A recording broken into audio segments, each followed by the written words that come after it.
बहुत ही अच्छे होंगे। तो दोस्तों आज हम लेकर आए हैं जालंधर की कहानी, जो कि भगवान शंकर का पुत्र था, जिसके बारे में बहुत लोग नहीं भी जानते होंगे, बहुत लोग जानते भी होंगे। तो जालंधर वो था जिसकी वजह से तुलसी माता के चरणों में आज भी विष्णु भगवान जो है विराजमान है, वो भी पत्थर के रूप में, शालिग्राम के रूप में। तो चलिए आज हम लोग उस कथा को सुनते हैं। और कार्तिक मास जैसा कि आप सभी को पता है कि आने वाला है, तो आप जो है इस कथा को सुन सकते हैं। तो इस कथा का प्रारंभ होता है जालंधर के जन्म से। और जालंधर का जन्म किस प्रकार से होता है? तो जालंधर का जन्म होता है भगवान शंकर की क्रोधाग्नि से। क्योंकि जब इंद्र को भगवान शंकर जो है दंड देना चाहते थे, उनकी क्रोध इतनी ज़्यादा थी कि उनके क्रोध को शांत करने के लिए भगवान ब्रह्मा ने शंकर भगवान से कहा कि आप अपने क्रोध को जो है इंद्र की रक्षा के लिए, उन्होंने कहा शंकर भगवान से कि आप अपने क्रोध को समुद्र में डाल दीजिए। शंकर भगवान ने अपने क्रोध को समुद्र में डाल दिया, जहाँ पर कि गंगा और जहाँ पर कि गंगा और समुद्र का मिलाप होता था।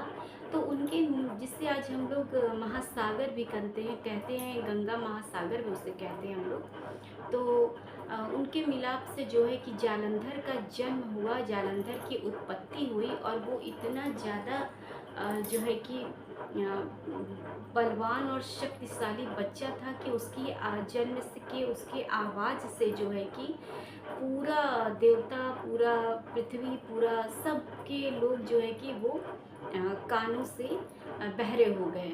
तो उसकी आवाज़ से ब्रह्मा जी उसके पास आए और ब्रह्मा जी ने उसे गोदी में उठाया और उसका नामकरण किया जालंधर। उसके बाद जालंधर को भगवान जो है देवताओं के गुरु जो हैं शुक्राचार्य को दे दिया, और शुक्राचार्य ने उसका राज्याभिषेक कर दिया।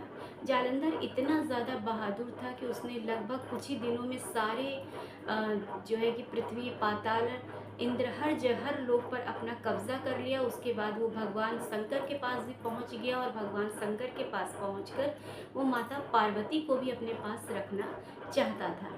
इस बात से भगवान शंकर बहुत गुस्सा हो गए और दोनों में बहुत युद्ध हुआ। लेकिन जो है कि जालंधर अपनी पत्नी वृंदा की पतिव्रता से इतना ज़्यादा मजबूत था कि भगवान शंकर का प्रभाव भी उसके ऊपर कोई मायने नहीं रखता था। और वृंदा कौन थी? तो वृंदा जो थी वो एक असुर की पुत्री थी, जिसका विवाह जालंधर से हुआ था। वो एक असुर कन्या होते हुए भी भगवान विष्णु की बहुत बड़ी भक्त थी और भगवान विष्णु की आराधना में लीन रहती थी। तो वृंदा जो है वो इतनी पतिव्रता थी कि उनके पतिव्रता से के कारण ही जालंधर के ऊपर किसी का भी कोई प्रभाव नहीं हो पाता था। तो जो इन सारी चीज़ों से है कि सारे देवता बहुत परेशान हो गए। तो भगवान विष्णु ने इसका एक उपाय निकाला। भगवान विष्णु ने वृंदा के पतिव्रता को समाप्त करने के लिए जालंधर का रूप धारण करके वृंदा के पास आए, और वृंदा उन्हें पहचान नहीं पाई और उनके साथ वैसा ही व्यवहार करने लगी जैसा वो जालंधर के साथ करती थी पति रूप में। इस वजह से उसका पतिव्रता जो है धर्म भ्रष्ट हो गया, और इसके बाद भगवान शंकर ने जालंधर का वध कर दिया। इस बात से वृंदा इतनी ज़्यादा दुखी हो गई कि वो भगवान विष्णु को श्राप दे दी कि जितना दिन मैं अपने पति से दूर रही, आप भी रहेंगे। तो भगवान विष्णु ने उस श्राप को राम अवतार में जो है कि ग्रहण किया हुआ है।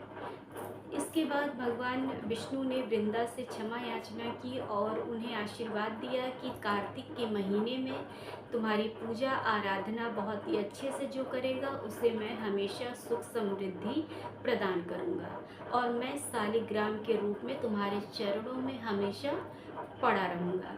तो ऐसा ही आप देख सकते हैं कि तुलसी का पौधा आप जब भी लगाइए, उसके नीचे एक शालिग्राम पत्थर, काला पत्थर या कोई कलर का भी पत्थर जरूर रखिए, भगवान विष्णु के अवतार के रूप में, और उनकी भी आराधना आप करिए, तभी आपको सुख समृद्धि की प्राप्ति होगी। और दोस्तों कुछ बातें ऐसी हैं जैसे कि जो है कि तुलसी की परिक्रमा करनी चाहिए कि नहीं, तो हाँ, कार्तिक के महीने में तुलसी की परिक्रमा 5 बार करना बहुत ज़्यादा ज़रूरी है। अगर आप सूर्य देव को जल चढ़ा रहे हैं तो सूर्य देव को आप अलग से जल चढ़ाएं और तुलसी माता को अलग से जल चढ़ाएं। सूर्य देव को जो जल चढ़ाएं उसे आप किसी और पौधे में डाल सकते हैं और उसके बाद तुलसी माता को आप अलग से जल चढ़ाएं। दूसरी बात यह है कि कार्तिक के महीने में तुलसी माता को कौन सा सिंदूर लगाएं, तो उन्हें पीला सिंदूर ही लगाएं तुलसी माता को।